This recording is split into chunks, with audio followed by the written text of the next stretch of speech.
Hello and welcome. My name is Kaylee Fry.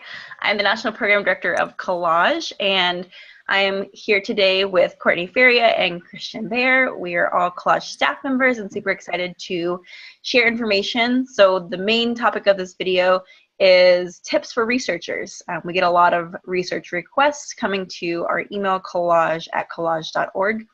And we thought it'd be really helpful to just have this as a resource so researchers can watch it and learn a thing or two. So I will first introduce COLAGE. COLAGE is an organization by and for people in LGBTQ families. So with one or more LGBTQ parent or caregiver or guardian. We've been around for almost 30 years and we are a national organization. You can check us out at www.colage.org. And then I will hand it off to Christian. Hello, my name is Christian. I am the Development and Communications Manager at COLAGE. I identify as second generation. I was raised by two lesbian parents in Houston, Texas. All right, Courtney. I'm Courtney. I use she, her pronouns and they, them pronouns. I also identify as second gen. I was raised in Cape Cod, Massachusetts, by two lesbian moms and also a straight dad. And I've been involved with COLAGE since I was 10, and I'm 28, so that's 18 years, which is pretty cool. Very cool. A good chunk of time. Yeah. It is quite a chunk. And just from my background, I have two moms, and I was adopted from Lima, Peru, and raised in Charlotte, North Carolina, where I still currently live. So an overview, we're going to go over some questions that surveys have asked QueerSpawn in the past. We'll paraphrase those, and we'll also talk about identifying different themes that we've seen, themes that are culturally competent of our community, and also problematic themes. We'll talk about do's and don'ts. We will also touch on examples of culturally competent work and research that we've seen that we really love. We'll talk about what COLAGE could possibly do to support. Again, just to preface, COLAGE is a community organization. We focus on community, not research. So research is something that we can do every now and then. We don't really have capacity for it, though. So I just wanted to create this for those of you that are interested in doing that. And at the very, very end, we will share resources that we would love for you to check out that we've already, that were already created for researchers. Perfect. Yeah, I just want to pipe up. I think this is going to be a great tool for researchers, and I think this will be a great tool to share with people who want to be friends with COLAGErs, or people who just want to be decent human beings and talk with empathy and compassion to, those of us who have certain kinds of families. Yeah, and also I think it'll be good for COLAGErs to watch as well and check out and be like, yeah, people say that to me too, and like, why do they say that? And let's talk about this. Yeah, and if you're a COLAGEr and you're watching this video and you come up with questions that you've been asked or things that you want to talk about or have us respond to, just send us an email, send us a message on Facebook. We'd love to hear from you too. Definitely. Totally. Thank you. Sweet. So let's dive in. Does somebody want to paraphrase the first question that we identified? Okay, first question. Yes. So this question is asked of This is a good one. It's a good one, yeah. And the person basically is saying, like, do you think that you need a mother and a father to be raised with the best possible outcomes, like the best way? Is that the best way to be raised? It's a good question. It makes me really think a lot. The question that I would answer that question with another question being, why would you ask somebody that? Mm-hmm. Would you ask somebody with a mom and a dad? Do you think a mom and a dad is the best way to have a family? They'd be like, what are you talking about? It's what I have. I don't know. Yeah, and how do they know if they think it's the best way? And I'm always keeping a running tally of like what I think is the best way to organize a family, and like my research has shown a mom and a dad. No, like there are so many different representations Yeah, and I guess Yeah. like, what are they trying to get with that question? Like, what is the answer they're looking for? I think So they're trying to get people to say no. right, yeah. So like, is there a different way to phrase that? Maybe one that doesn't. Exactly. Because I think it's just confirming that like the like heteronormative like bias that we always hear constantly. I mean, I have as a queer spawn, just people saying, "Oh, well, you know, like what's it? Don't you wish they had a mom and or a dad?" And I don't know what to compare it to. Number one, so I don't Yeah. even answer that. And number two, I guess it's like, yeah, what is your purpose in this question, other than reaffirming that I'm different, and you're just continually telling me that I'm different. Where Yeah. there's, like you're saying, Christian, there's so many different families and so many different ways to make a family. There's not just like one cookie cutter way that's the best. And there's Yeah. been so much research already done that says we're fine. You know, like we don't need any more research about that because it's already been done. Right. Yeah, and even outside of like LGBTQIA plus families, there are families that don't have a father and a mother, right? Or that just don't use that language of father and mother. So like there are single families, there are, things like that.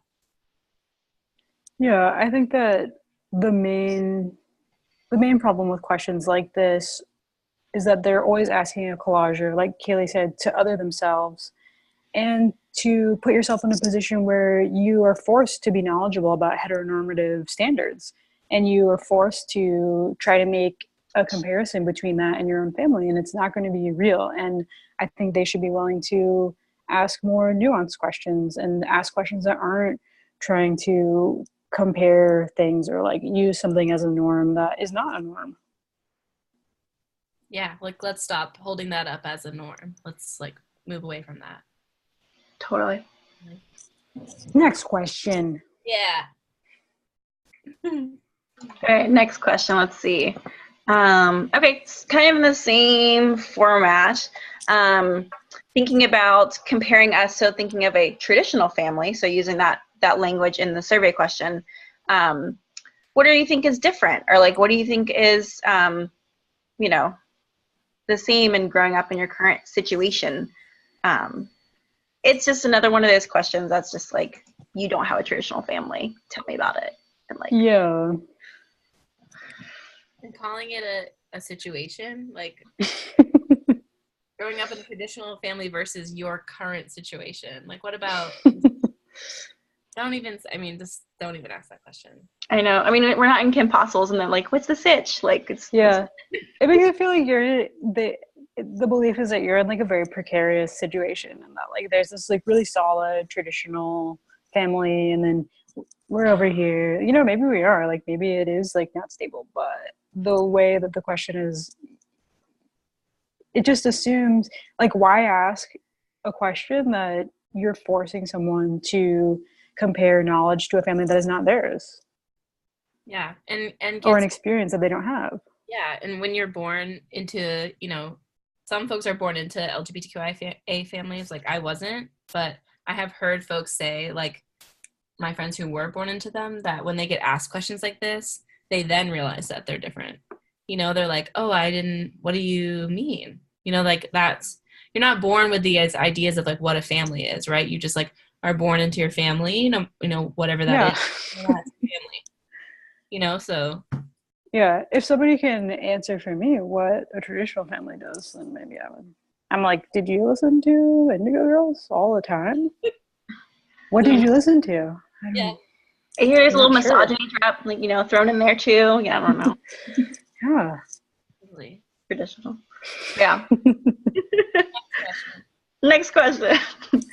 Also, sorry, just to keep harping on this, traditional is like a very strict like racial and class bias too. So not even to mention that like we have, a variety of familial structures. It's like flawed in a number of ways. Mm-hmm. Totally. Okay, sorry, next question. No, so good. So good. Yeah, you got to think about the words you use, because words have history and words have meaning. So when you're making questions with words, think about the words you're using. Mm-hmm. Okay, next question. Oh, Christian, this is your question. Do you want to bring it up? Yes, let me open the sheet. Here we go. It's a good one. Okay. these questions I'm just going to kind of lump them together. So these have to do with your school experience. I think particularly K through 12 experience.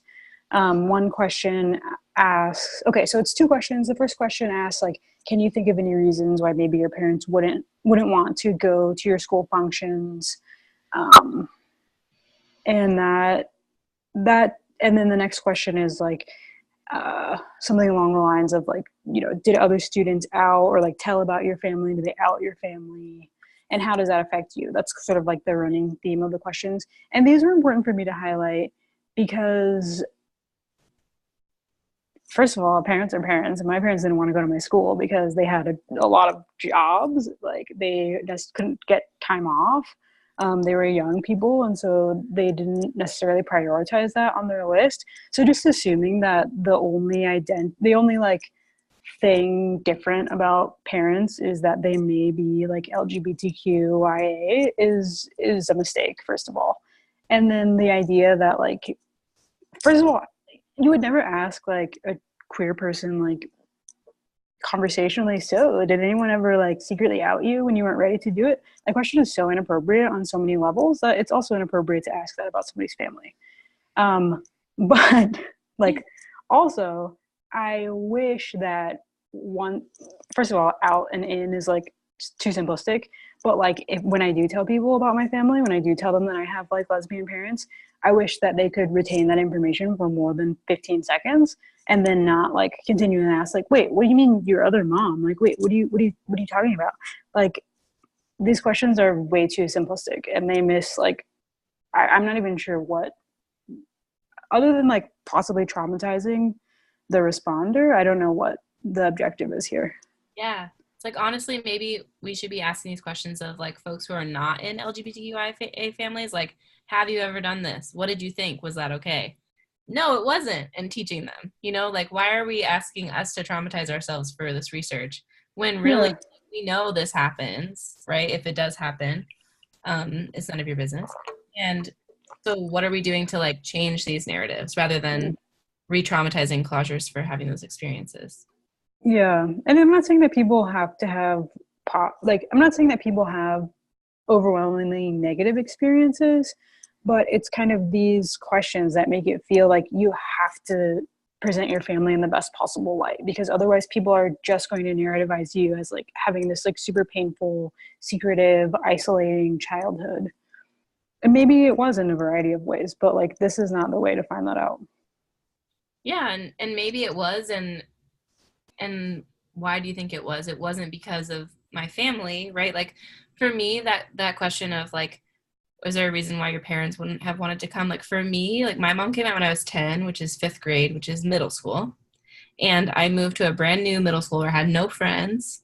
I was like a weirdo tomboy with braces, like I had no friends. I had a new lesbian mom. Like I didn't want my parents to come to things. Mm-hmm. It wasn't the way around. My parents were like, we're coming to your soccer game. And I was like, no, you're not. And for me, that's like really hard to talk about because my parents were supporting me and wanting to come to my soccer games and I didn't want them to come. And it wasn't because of my parents. Mm-hmm. It wasn't because my parents are bad or because we had a bad relationship or that, I didn't want them to come watch my soccer game. It was because of other things in society, like every single kid in my 5th grade class saying, that's so gay every 5 seconds. That's why I want my family to come. So putting this question for me puts it on our families. Like, oh, we're not strong enough to like go to the school, or, whatever. But I just think it's not us, it's them, not that it's. Yeah, that's true. And I definitely have times that I remember that my parents came to the school and I was like, I don't want them to be there. I would just pretend like I didn't see them, let them stand in the back of the class when they were like the only parent that came for an activity that parents were asked to come for. And they stayed the whole time, even though I was pretending like I didn't know them. And I think now I'm like, that's kind of meaningful. And I was a little bit of a jerk. But maybe phrase questions in a way that's more like experiential and not like trying to find the times where we can just articulate like giving in to the powers of oppression or something like so stupid and boring. Yeah, exactly. I feel like these are really intense questions, and well, not necessarily intense, but yeah, it's like it can be re-traumatizing. And to do this in an environment where it's just a survey where you don't know necessarily what the outcome is, people might use your story to as a sob story to get money or whatever these research purposes are. I feel like really the necessary things that we need to do is build more communities and support collage, not do surveys like this that just re-traumatize, do more support around those things. And there's already there's tons of research around collagers in schools too. Yeah, and also why not research school policies? There were other questions that are about does the school policy mention bullying? I would love to see more research informed questions, and also the bias and assuming that parents of whatever orientation can just cut. My cat is jumping out the window right now. Get down. So sorry. Speaking of parenting, yeah, a lot of people can't go to their children's activities for a variety of reasons, and let's not highlight that or force people to confront that. Just another instance of heteronormative middle class bias in the questions. Exactly. I think once again, just what is that question for? Really thinking about the intention behind your questions and thinking about is that something that's okay to ask of someone? Especially with the re-traumatizing. Totally. Being careful of that.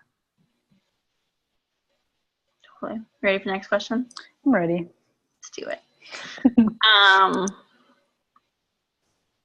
So there's parts of this that I like.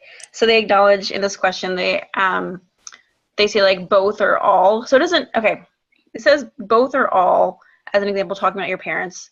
If they're recognized as parents by teachers. But I think that there are a lot of single parents, number one, so it could be more inclusive. I like that they say all because it also includes our poly parents and families. But I think the question of what does appropriately recognized mean, number one, and not all queer families are parents, are parented, and so a lot of times they're caregivers, so it might be your queer grandparents raising you. So I wouldn't I'd question the wording again in this question of parents as opposed to saying caregivers. Yeah, I think that I think I highlighted this question in particular because I was thinking about how a lot of the narrative, just thinking about those in our COLAGEr community who are given the platform to speak about their families and are given space to talk about their narrative. And a lot of times it's people with two moms or two dads. So really thinking about other folks in our community and building everybody up and holding everyone's experience. So with the both or all, like Kaylee said, you're leaving out single parents. And it can feel like your parents' LGBTQIA identity is erased as a single parent because, people see two moms together, they're lesbian moms, or two dads together, gay dads. And it also doesn't think about, with the appropriately recognized, like Kaylee said, doesn't think about, Collage is really careful to not just say parents. And I think that is really, really important because like they said, there are other people in our, not even just our community, but in general, people are raised by more than just their parents. And so just being careful to include guardians and caregivers and other people that are important to people's lives in raising them. Yeah. Yeah, more inclusive language. Yeah. And I know there's a lot of sometimes questions around trying to create questions that people understand. And I think that's part of having focus groups too, of writing these questions, working with our community, a focus group of people to run these questions by and say, hey, and pay them adequately, whether it's a gift card or something like that. But to have those focus groups to say, can you look through these questions? How do these seem to you? Because if you're a researcher that doesn't have this experience of being in an LGBTQ family, then you might have those unknown biases that are slipped into there that you don't even detect, that a collager could detect and say, hey, I think you could change the wording here or here and be able to make it more inclusive. Absolutely. Yeah. And I think the biggest research, we're going to talk about this later, but the biggest research that we support is for us and by us. So anyone who is a collager and is doing research on COLAGErs, I think is one, really powerful, and two, is more competent in the questions they're asking and the research that they're doing. Mm-hmm. So I think if you can do that, do that. Cool. Totally. Christian, do you want to add anything else? No, I totally agree. I just have nothing new to add. Okay. Courtney, do you want to do the next one? Yeah, so the next one's talking about gay straight alliances at schools, and wondering like what they did for you during your school experience.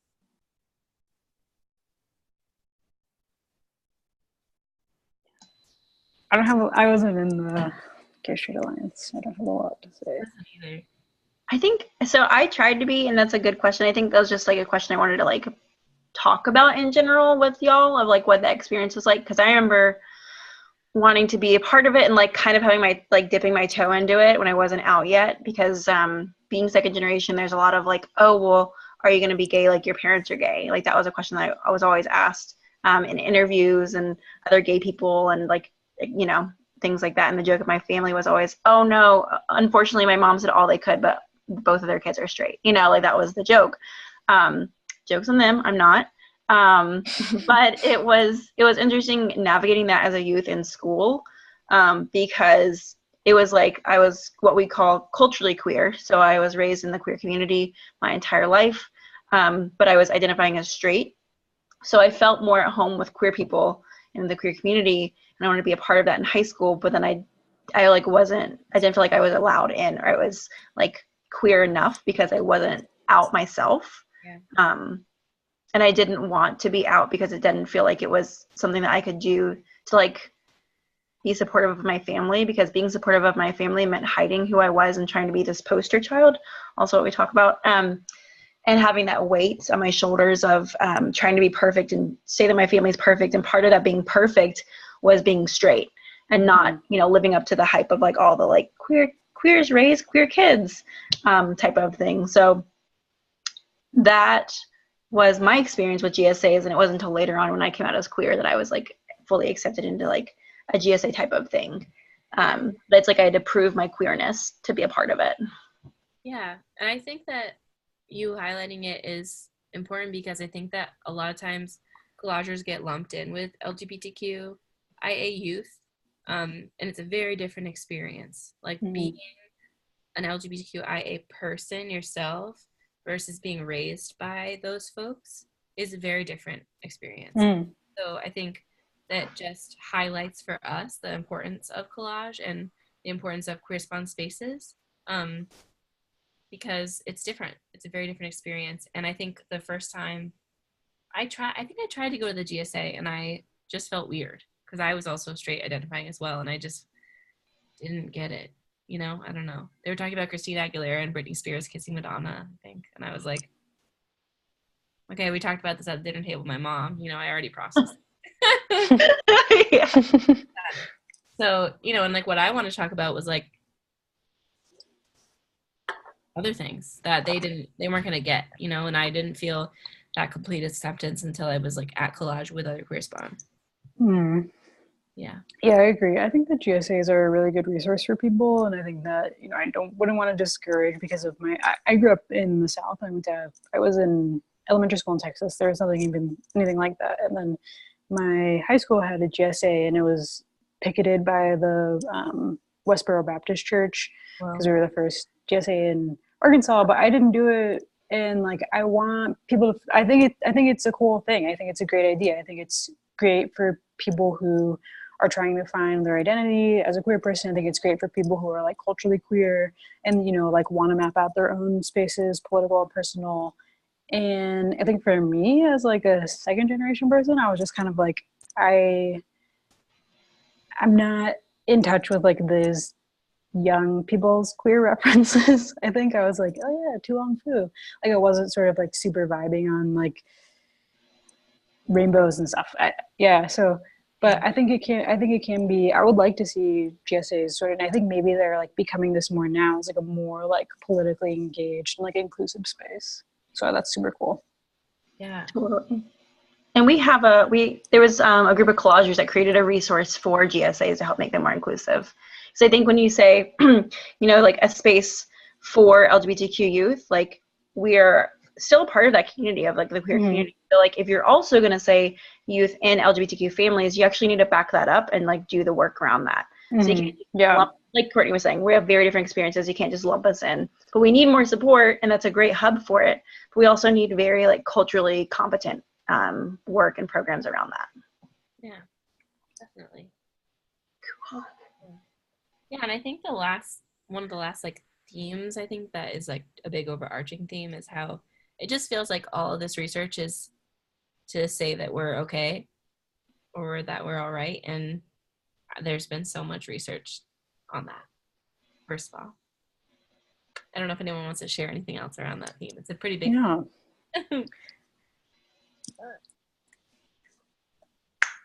Yeah, I know I've been working for Collage for like 3 years, close to that. And I can't even count how many research things or articles people have shared with me that it's like, turns out kids with LGBTQ families are fine. It's great. It's like, can you share this out? And like, I just did this. And it's like, we've been getting that since like the 2000s. Like since the 90s, like there's been so much work around this, like to prove that we're okay. There's so much work around that. There's been, I think in the 2000s actually, COLAGErs came together through Collage and made like a whole list of like things that we encourage researchers to research other than that. Yeah, absolutely. Yeah, and it throws us into poster child mode. What we were talking about earlier. So being a poster child is like being someone you can put on a poster as like, look at this star athlete. They get straight A's and they have gay moms too. But, whatever, look at them. They're an athlete and they wave so nicely and their smile is great. And don't they just look like they're so happy? So just having that research still, for me, feels like we're still doing this. We're still talking about this. This is it. Yeah. The narrative that we get is that we're okay. Is anybody okay? Like. Who really is? Yeah. Yeah. And I guess, it's just like, we don't necessarily need that work, but like also like if you're a researcher, like review and assess your own motives when you're creating the body of research. Like think about like, why are you doing this work? And what work has already been done. So we're like in this like do's and don'ts. We're like saying like, do create surveys and work that will help support us and help support others understand our community more. But I love the suggestion you gave, Courtney, too, of like, why aren't people like assessing straight people and like their assumptions and like their harm to us in our community? Yeah, exactly. Yeah. Oh, one of the questions that I highlighted that I don't think we mentioned was basically asking, did you have trouble filling out forms for your school and stuff like that? Like, or did you feel like your parents were appropriately recognized? And I just wanted to mention that because I think that it kind of relating to this theme that we're talking about now is like always wanting to assess like how we feel about how our families are seen and like if we're going to be developmentally okay. Is like the problem of acknowledgement is so much more than if you like felt seen by your teachers. It's like when I was going to college, like I could not complete FAFSA because I had 2 lesbian parents. Like I had to get a letter written by my mom and like get it notarized saying that like I did not have a father and that like I couldn't complete this form. And I had to go into like the school counselor. I had to bring my whole family to the school counselor. And that's relative privilege because I was able to do it and like was in a school where it was like, it ended up being fine and everything got completed and my school accepted it. But like, it's not just about like acknowledgement. It's not just about like feeling good and like thinking about how happy or not happy people are. But like maybe researchers can look into like how these barriers to higher education, they're institutionalized barriers for our families and for like the young people in them as well. Yeah. And the FAFSA is hard enough. It was very confusing. Yeah. But like, are we going to turn out okay emotionally? Like, what about like, what other components to, well-being are involved here? Mm-hmm. Yeah. Just goes back to us being all right and always having to defend that we're okay. But what if you're not okay? Like always talking about how we're okay, for me personally, felt like I didn't have space to talk about how I wasn't okay. Mm-hmm. You know, like that. And I think that's a common like experience, that everyone has moments when they're not okay, and everyone has times when they're not okay. So when your family is constantly under attack, and so then people are trying to do research to show that we're okay, then you have to constantly say you're okay, and that affects you. Yeah. And it's scary because you feel like if you say, I personally felt like if I ever said I wasn't okay, that it was going to affect like every LGBTQIA family in the whole world. I was going to ruin it for all of us, you know, like just hold it together until we get some rights, you know, and then you can be not okay later. But Rights for some, not for all. yeah. Yeah. No, I was just working with a 12-year-old queer spawn at a conference the other weekend.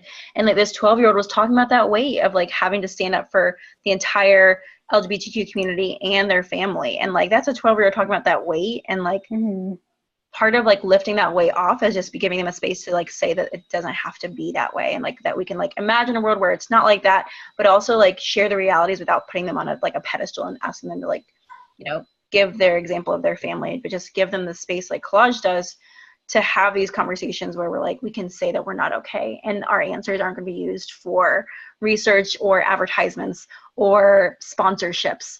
You know, these are just honest conversations that we're supporting and processing together as a community and not just extracted for others. Yeah. And I think one thematic element that I'm taking away for that is like, if we're not okay, to not have it be a direct consequence of like a mistake that our parent made, or like having it be blamed, like blaming our individual families for like structural oppression is a huge problem. Yeah. And being like, if you were ever unhappy, you know, I think that I feel guilty if, you know, I have something to say. And it's weird. It's like a weird space to exist in as like a queer person, because you're like, I don't know, you know, and then you don't want your parents to feel bad, but you know, you are asked these questions routinely. So finding an honest answer is difficult. And so I think that, you know, for someone who wants to be a compassionate human, you need to learn how to, you know, talk to people who are different than yourself. And if you want to be a good researcher, you need to figure out like what you're really looking for and like what you're really asking people and like what you're putting on them. Absolutely. Yeah. Totally. Thanks, Kristen, for bringing that up, that last one too.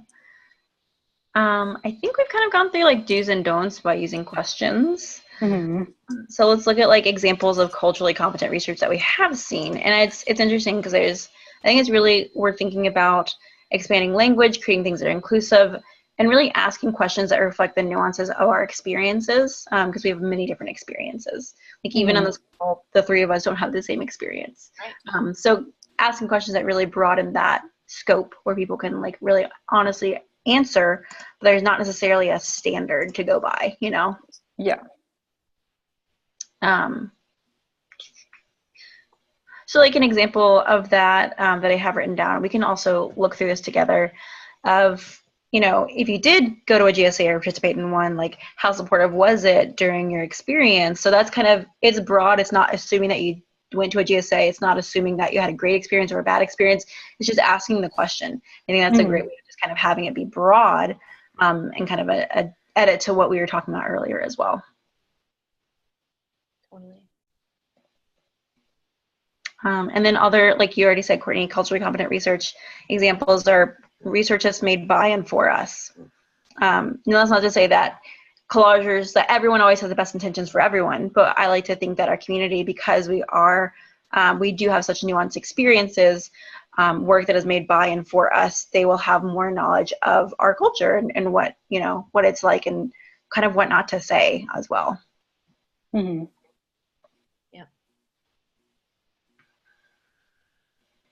And then just looking at it as well, looking at research. So research that's submitted to, we do have a research committee. So we have a group of volunteers who are very wonderful, who are in the field that review our research. We have about 2 volunteers right now. But I really appreciate when people submit research to us and our research committee reviews them, and those people then edit their surveys because of the feedback that they got. So they edit their surveys, and then after that, our research committee approves it. and we are able to share it with our community. But I really appreciate the people that are able to take a look at their work and really want to support what we're saying.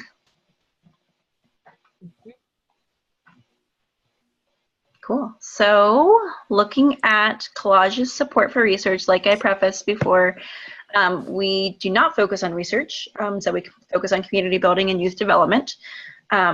So please, please, please do not send us surveys for LGBTQIA+ parents.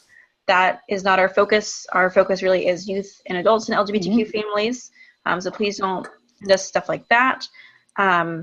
We really focus on amplifying and supporting the voice of youth and LGBTQ families. So please only send us research requests that align with that and our mission. Yes, our mission is based in community, not research. So the volunteer research committee, they review at their own speed based on their capacity. So, you know, I'm just going to say you're probably not going to have overnight results, you know, or a reply email in the next hour. So just take that in consideration. And if they do approve it or they do send you edits, just kind of look in your email for that. We'll send it out generally to our community via social media. So we have a few different Facebook groups and a Facebook page. We can send out to that way. But honestly, if you're looking for like a larger network and a lot of support and a lot of participation, I would highly encourage you to look to national LGBTQ organizations. So organizations like Family Equality Council are really wonderful. There's some other great ones that are for like large, like GLAAD. There's some like GSA stuff too. I'd encourage you to reach out to those larger organizations and ask them to support you, just because that is not, research is not our main mission. Research is kind of something that we have had a need. A lot of researchers have asked us for support. So because of that, over the years, we said, well, we could, I guess, have some research committee members and build that. So that was built from a kind of a need, but we really don't mainly focus on this work.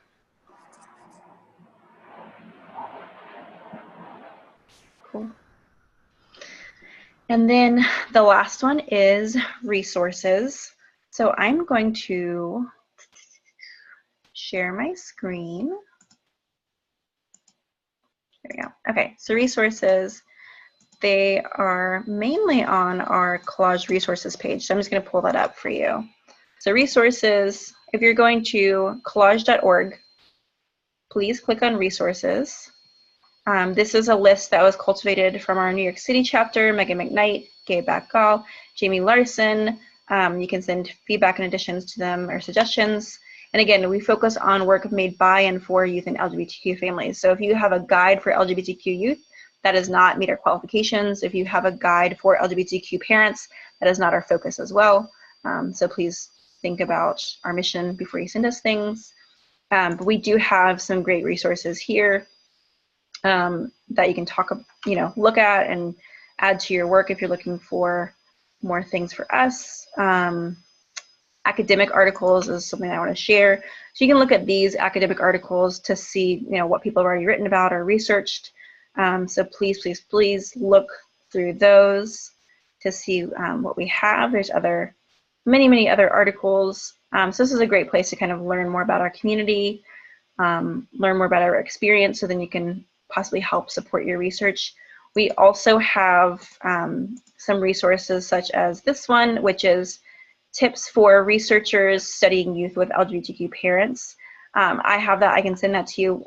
If you're watching this, I'm probably sending this video to you because you're a researcher looking for support from us, and I probably will send this link to you as well. So just look out for that. There's another one that, like I said before, was created to support researchers and share ideas for further research about youth with LGBTQ parents. So please look through that. Some of the examples: the impact of homophobia on our lives.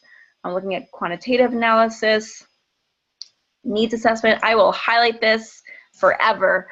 We need support. We need people to share, really do some research on what are the needs of our community right now. If you have the skills to do that, awesome. We are a nonprofit and we will take all the volunteers and all the work that we can to support our mission. And part of that is a needs assessment.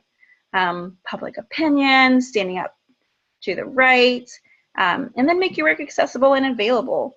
So these are some ideas for you as you continue on with your work.